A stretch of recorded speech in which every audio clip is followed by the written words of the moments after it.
ก่อนแล้วมีแสน 180มันบ่มีบ่ฮอดพูนซอยกันแล้วก็ให้160,000 หมวดนี่เด็ก มานี่เอาไอ้เอาพอดีเนาะน้อยมื้อหน้ากะเขาบ่มีเรื่องมาช่วยจนอันนั้นก็ได้โดยเขาบ่ว่าหยังคันแนมเจ้าว่างแล้วแม่นมาช่วยข่อยรถ เจ้าเด็ก ไปให้กูมื้อ ข่อยจ้างทำข่อยมาแล้วข่อยจ้างคู่มือ มาโมน้ำ เอาบุ เฉพาะเจ้าไหนทำแบบว่าผู้อื่นเขาก็บ่ไปไหนเพราะว่าท่านจ้างประกาศจ้างภัยก็ยังมาเนาะมันบ่ได้แบบน่ะ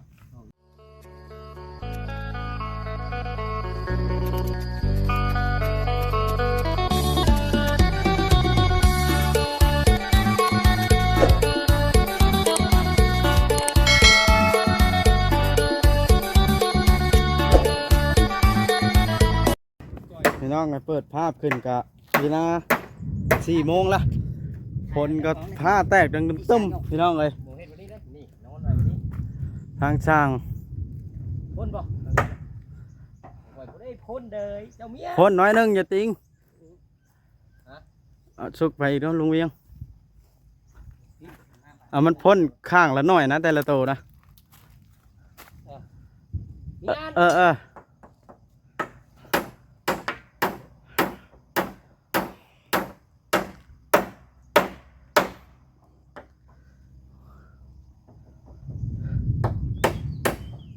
นี่แหละพี่น้องเลยเขาตีขอบ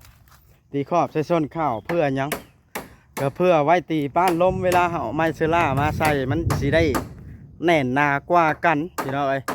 ว่าสีมุ้งมานี่พี่น้องบริมุ้งเอาเป็นมืออื่นเพราะละมุ้งพี่น้องมืดฟ้ามาแล้วบาดเนี่ยมืดฟ้ามืดฝนต้องเอาสิได้เลิกงานอย่างเป็นทางการทางสร้าง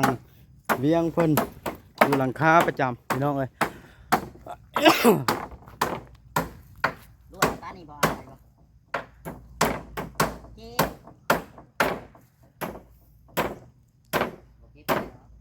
เนาะ บ่บอสแล้วก็เช็คของแล้วเดี๋ยว โอเคแล้วบ่เรียบร้อยลงมา โอเคเลยลงมีความรู้สึกอะไร ทิ่มลงเลยแป้นก็ได้เฮาว่า ปาด ใช่เลย เจ้ายันว่าลมฝนแมลงมันสิเต้ากันแล้ว นกกับมันบ่มีไผย่างเลยล่ะ แล้วได้ผ่านหมอสิมาหยังกันคือไว้แล้ว ขอบใจที่ครับรอบคอบ ให้เขาไปถอนรถครับใครจะไปถอนอย่างนี้ บ่จ้อยชาแนลตะ ไว้เดี๋ยวนี้มันจะงบหรือเนาะ ฮะ ลงครับลงนะ มันกงบ่กงลงไปได้ สวยลงไอ้น้อยนึงนี่นะ โอ้ นี่แทกพอดีตอนหน้าแทกมันแทกอยู่นี่เดียวว่า ว่าท่าน บ่เป็นหยังดอกซ้ำน่ะเนาะ เล็กๆน้อย เล็กๆน้อย ปัญหาเนาะเราเปรียบเปรยเรียกว่าคำติดปากบ่ ทำเป็นว่าหยอกกันซื้อ คำติดปากของเจ้าบ่บอกบ้านผ่านหมอชื่อๆนี่ หยอกกัน ๆมอมแมมขนาดตะข่ายเทือนนี่เนาะสบายดีเด้อพี่น้อง FC เบิดสุขุสุคน ดีคือกัน เนาะจ้ะพี่น้องเอ้ยมานี่เที่ยวกบขึ้นกบลงอยู่ค้าฝนมานี่เนาะ เบิดยาปุ๊บเด็ดปุ๊บฝน ตบเท่านึงแต่ว่าตอนนั้นเที่ยงมันแดดแห้งใช่ไหม ชวนในว่าว่าหาไป เห็นว่าสิเด็ด ต่อ เมื่อยขนาดเนาะ เราก็ถามหาแล้ว มาจ้อยว่านแล้วก็ปูไว้ทิ่มบ่ได้นี่ หวานเรื่องไหนเนี่ย เห็น นี่ ว่าบ่ได้เป็นผู้สูตรงานจะดิ สายน้ำแล้วผมเก็บบอกบ้านนี่เลย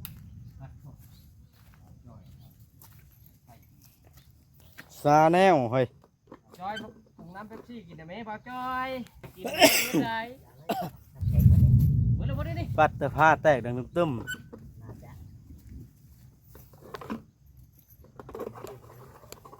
ไม่ถูกมือเราไป ๆมาจอยว่าหยัง ชื่อมือเป็นเจ้าขายเป็นผู้ชื่อ อีกซื้อถุงมือไหมว้าวหลีว่ามาจอยนี่ค่อยขายให้นี่เอ้ามาค่อยขายรูปแบบย้อมนะนี่ค่อยสิขายค่อยซื้อว่า80 ขาย ค่อยสิ 800 ขาย50 กินแล้วเจ้านะ โอ้ตัวเบิ่งได้เครื่อง มือ ของ ทำมอ เขา เล นะ ยมือจะมาบ่ เครื่องของเขานะตกมานี่ก็เกือบบ่รอดเนาะภายในได้ ได้ บ่ ได้ จ้อยครับทางไอ้ปื้อมาช่อย คนก็แตกกันตึ้มมาอยู่บ่จ้อยนี่สิเอาค่าแห้งอยู่บ่บัดนี้ ตัวได้เงิน ฮะ ให้ก็เอาแล้ว เท่าไรเจ้าน่ะ จักแล้ว ฮะ มาสวยวันนี้ต้องเช้า ให้ค่าน้ำมันละพอบ่หือ เดี๋ยวเต้ ว้าว สิว่าชั้นว่าซี่ได้เด้อ ในไหนเนี่ยนี่นะ ฮะ ล้านหนึง โอ้อ่า บอกว่าขายออกเลือดเลย ไอ้ออกเลือด อยากน พอถ่ายแล้วใคร ใบแสนนี่คือใหม่แท้นี่ จ่อยผมว่าก็ของใหม่แบบนั้น ฮะ ำตัวหมอกับของใหม่บ่เอ้ยให้หมอกับของใหม่นี่ เดี๋ยวให้อ้ายเพิ่นก่อน อีกแล้วมี แสน 180 มันบ่มีบ่ฮอดพูน บ่ฮอด ช่วยกัน แล้วก็ให้ 160,000 หมวดนี่เด็ก มานี่เอาไอ้เอาพอดีเนาะเลยมื้อหน้าก็ครับบ่มีเรื่องมาช่วยจนอันนั้นก็ได้โดยเอามาว่าหยังคันแนมเจ้าว่างแล้วแม่นมาช่วยข่อยรถ เจ้า ไปให้กูมื้อ ข่อยจ้างทำข่อยมาแล้วข่อยจ้างคู่มือ แม่หมูน้ำ เอาบุ เฉพาะเจ้าไหนทำแบบว่าผู้อื่นเขาก็มองไปไหนเพราะว่าท่านจ้างประกาศจ้างภายก็ยังมาเนาะมันบ่ได้แบบน่ะ ออกนี่ก็เป็นแสนพุกวัดกับโบราณ มาจ้อยนี่โอ้ยให้บ่แบบนี้เท่าไหรมาจ้อยจ้านะ ล้านหนึง ล้านหนึ่ง ขายออกเลือดเนาะ อันนี้บ่จ้อยอันนี้ฮะ พอได้ค่าน้ำมันกลับ เอาพอได้ค่าน้ำมันกลับเจ้า ขอบใจบ่บอสหลายๆนี่แหละพี่น้องเอ้ยได้ล้านหนึง ค่อยไปค่อย เพ มา ราะว่าท่านมาที่ได้ เออ ได้น้อยกว่าเราเจ้านะ เฮ้ย เด้อ เออ เจ้าใน เรามาช่วยได้เรามาแต่เช้าพร้อมกันเจ้าปัญหากับมา เออ พอได้น้ำมันอันนี้นะน้ำจิตน้ำใจบ่แม่นว่าจ้างหมู่เพื่อนกัน แม่ เด้อ แม่นแม่นแม่น เอาแล้วเรียกหลายจังใดก็กลับรถบาดนี่เจ้านะ ว้าวหลายๆครับ หลายๆ เด้ เด้ อ อ นี่นะ บ่แม่น มันย่านผลเนาะครับมื้อหน้าคันว่างก็มาเด้ออ่ะเด้อ คือบ่เอาอะไรมาเจ้านะ นิสัย หมอบ่ได้ได้กี่เอาจะมาบ่ ไปไอ้เวียงเก็บเครื่องมาใช้รถครับเฮานะโอ้ทางอ้ายเบิดกลับแล้วพี่น้องเอ้ย บ่ได้เติมน้ำมันรถโอ้ย มานี่ตะเว้นคือสิยังสูงอยู่4 โมงปลายอยู่เนาะมันย่านผลกันสิเฮ็ดต่อกับมันเบิดพี่น้องเบิดแนวเฮ็ดต่อ มึงงบหมด เพราะว่าเครื่องมันยังบ่มาไม่เซอร่ามาตีทวนแล้วก็ตีบ้านลม เพราะว่าเฮาตัดเกียร์แล้วเบิดแล้วได้ส่วนมันเนาะแล้วบ่ล่ะบ่พอสร้างเวียงเฮ็ดงานไวแท้เป็นอะไรคือเฮ็ดแนวนี้ มือนี่มันอากาศเป็นใจไงตอนช่วงแรงๆเห็นไหม ฮะ บ่อยว่านั้นฝนตกนิดนะหน่อยนึงนะมันก็บดพอได้เฮ็ดได้ อ้าวแป๊บซี่ไผเลี้ยงบัดนี้ ก็ใจทั้งเบาจ้อยเพิ่น บ่จ้อยเจ้าได้เงินมาใช้มาเลี้ยงแป๊บซี่ก็นี่ เพิ่นน้ำเมีย มันน้ำเมีย เมียใจดีให้ออก เอ บ้าน อเมียใจดีให้ออกบ้านก็เลยได้เงินน้ำเมีย น้ำจิตน้ำใจบ่ น้ำกินน้ำใจ ป้า ข ตะ อกินกูมือบ่ให้กินจักมื้อก็บ่ได้แล้วเนาะ โพดบ่จ้อยพี่น้องใจดีแฮง ใจดีดี ขนาดมาเฮ็ดเวียกซอยแล้วยังเล่าเลี้ยงแป๊บซี่แล้วก็น้ำแข็งใส่น้ำเย็นเนาะ แม่น บ่จ้อย ฮะ จังไดก็ขอขอบคุญขอบคุณเจ้าหลายๆเด้อ เออคือเช่นกัน มื้อนี้สิได้มานำกันอยู่บ่นี่ เมื่ออื่นนี่ย่านบ่ได้มาเบิ่งกัน พอแต่มื้อมุงเพิ่นแฮงขาดบ่จ้อยว่าเฮ็ดได้ เรา เนาะ บ่ให้มุ้งเราเว้าอยู่แต่ถึงเฮาจำเป็นแล้วต้องได้มุ้งแล้ว เอาเฮาพาวก่อเนาะมื้อฮือเฮาบัดก่อมื้ออื่นเฮามุงเนาะมื้ออื่นนี่คาดว่าคาบเช้านี่ตีทวานแล้วคาบแรงต้องมุงเนาะ โดยประมาณ พอดีบ่ดีเฮาต้องช่างเอาวงกบมาตั้งไปเลยนะถ้ามันบ่อันนั้นน่ะ โอ้ คือสิไว้ปานนั้น อ้าวก็ตั้งประตูมันก่อนเนาะเอาว่า ไม่ เอา นี่ มุงแล้วเนาะ หลายพอสมควรอยู่เทิงนี่เนาะไปกันอยู่เนาะกว่าสิเป็นเฮือนเป็นชานเนาะ ไปได้ พอ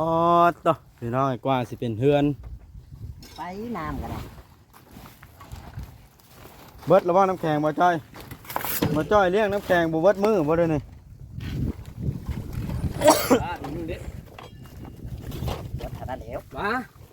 คือบ่เห็นโมเมนต์อยู่เทิงอยู่ โอ้มีเอาออกบ่คืนนึง ผ้าตัวใด ตัวใหญ่ดาว ผ้า ใหญ่ เมียเฮาเอาไปห้านบางนิ้ว ครับเอาออกแล้วว่าเอาออกปกติมือ ปัตตะบ่จ้อยแก้ไขแล้วได้มีเจ้านี่ น้ำถึงเลย กินได้ไหม มากระโมถึงน้ำมันก็บ่ บ่จ้อยเจ้าเครียดคอยว่าเจ้านะ เครียดเรื่องใดเนี่ย คอยให้ค่าแรง100,000นะ บ่ได้เครียดเลยบ่มีก็เขาไหมที่หานี่ แต่พี่น้องเป็นรูปร่างคักระบาดในเกียนอหยังเรียบร้อย ใส่น้ำบ่ เฮือนทันหมอ นี่ละสีมือของช่างเวียงพี่น้องเอ้ยไผว่าบ่งามหรือว่าบ่แน่นนี่ให้มาเบิ่งตัวจริงจะได้พี่น้องเอ้ยแล้วก็คักไผว่าบ่งามแล้วแม่น นั่นเอาไปโลดเนาะ ต้อง สาวเราซะเนาะ อ่า บ่เป็นว่าย่อมตัวเองเนาะ คือหูมห่าง เดี๋ยวบ่มีขย่องขยัน โอ้อันไม้ที่ยาวจนโลดนั่นน่ะพี่น้องแม่นโตเฮาเอาขึ้นกาดไต่ซื่อเด้อแต่ว่าเฮาตัดเกลียนส้นแล้วเรียบร้อยเบิดอื่นสิมามุงกับตีทวานเพื่อนดันหมอนี่สังเกตเบิ่งนี่พี่น้องสั้นโพดบ่หรือว่าจังใดหรือว่าพอดีพี่น้องเอ้ยถ้าเบิ่งเด้อพี่น้องอย่ามันแงนโพดด้าน FC ต่อว่าตามที่ประวัติสาธิตแล้วเบิ่งนี่พอดีได้อนี่เรียบร้อยขึ้นโค้งบ่านี่เหลือแต่เอาชังกะสีมามุงพี่น้องเอ้ยมืออื่นได้มุงต่อหมดธรรมดา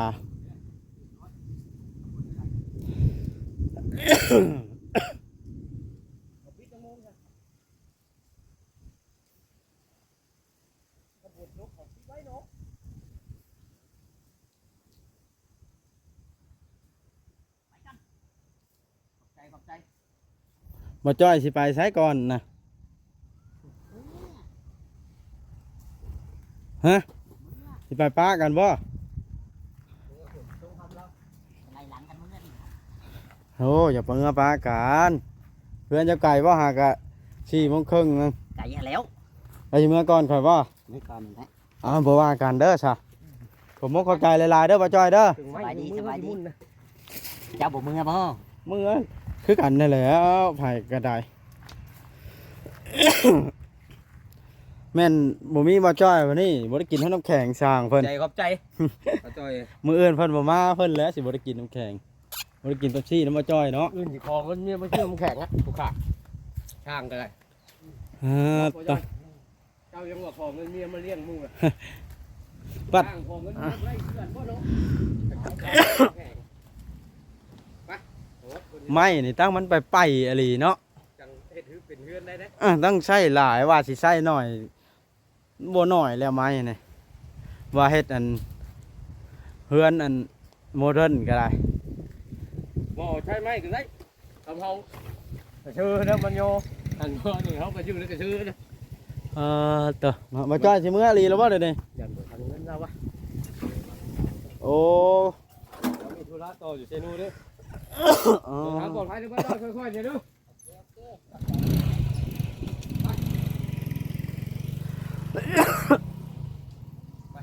ถือว่าอันนั้นบ่มานี่ได้ ทางของ ได้อันนั้นบ่ได้แบบอยู่บ่ได้มาตรฐานตามแน่อยู่บ่มานี่ บ่มีบ่ได้ตุกห้องแก้แล้วว่าบ่ได้ที่น้อยนึงแล้วได้แก้แล้วจัง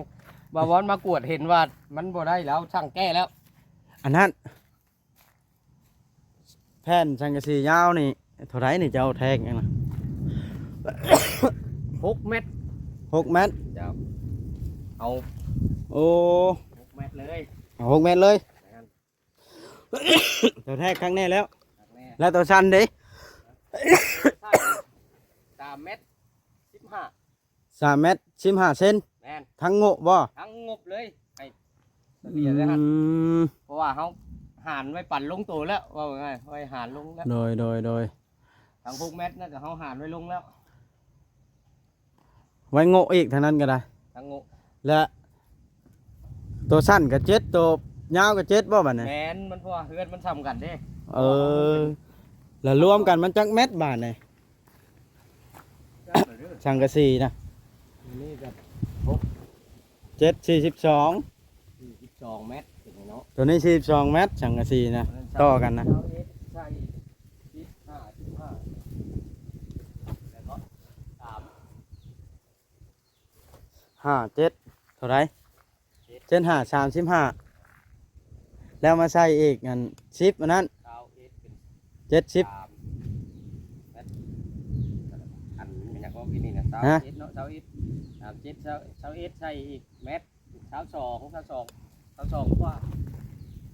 โอ้ มี22ปลายแล้วและนี่ยังอธิบายก่อน เดี๋ยวเขา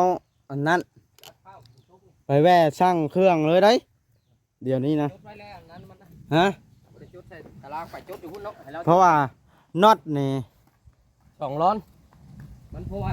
ทั้งต้นสว่างมันมีข้าวนั่นน่ะเฮาสิบาท2 ร้อนแล้วใช่ทั้งขอบแล้วเฮาสิใช่ เอาจักถุงบ่านี่5 ถุงบ่หรือ ถ้า สี่ บ่พอเฮาไปซื้อก็ได้มันใกล้เพราะว่าเนี่ยเฮาบ่อยากให้มันเกินแล้วเฮาสิเอามาจำกัดก่อนก็ได้นะมันใกล้ๆนี่ก่อนซื้อก่อนหยังเฮาบ่ ตัวนี้นะ ตัวนี้ ไม่ว่าเรือนี่บ่แม่นว่าเรืออะไรไม่ที่ว่า แล้วบอกบ่เลย หั่น ถ้วยอยู่ทั่ว เขาแก้มาตัวมันอันนั่นล่ะเฮาซื้อต่อจากเขาเลยพี่น้องไว้เฮ็ดหางนะคันเอามาจำกัดแล้วมันบ่มีหางแล้วมันเฮ็ดบ่ได้เฮาล่ะเอาไม้ไว้เฮ็ดหางพี่น้องเอ้ย นี่คือความจริง อืม บ่แม่นว่าใช้ไม้ฟุ่มเฟือยเด้ เพราะว่าเฮาบ่มีหลังร้านเด้คันมีหลังร้านแบบสร้างแก้วเฮาบ่สร้างหางก็ได้อันนี้เฮาเอามาเฮ็ดหางพร้อม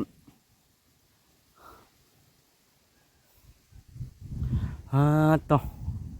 พักแล้วเนาะท่านสมมุติลุงเวียงเฮ็ดเถียงนาเจ้าเฮ็ดโมเดิร์นบ่ บ่ บ้าน ดอกเพราะว่าเฮาเฮ็ดแบบนี้บ่ได้เพราะว่าถ้ามีน้ำมาแล้วมันบ่ได้มันต้องเฮ็ดใส่เสาไม้เนี่ยขึ้นไป บ่แล้ว มี ชาว น้ำ ไม้ก็มีโมเดิร์น บ่มันบ่อยากให้มันต่ำแบบนี้หั้นนะ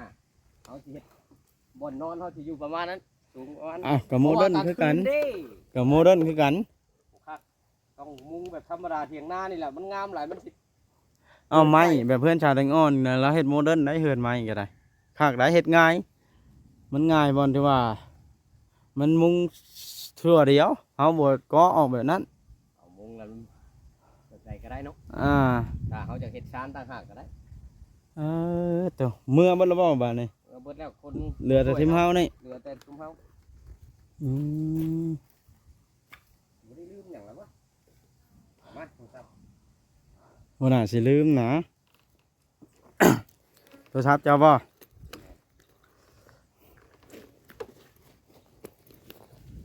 มีมีเพียงได้อันนี้ เอากำใส่ถุงยางพอมาโตพี่น้องไอ้เมื่อได้อบาทนี่เนาะ ปันนี้ด้วย10,000 10มัน จะซื้อน้ำมันบ่ แม่น ได้แล้วเนาะไปพี่น้องเอ้ย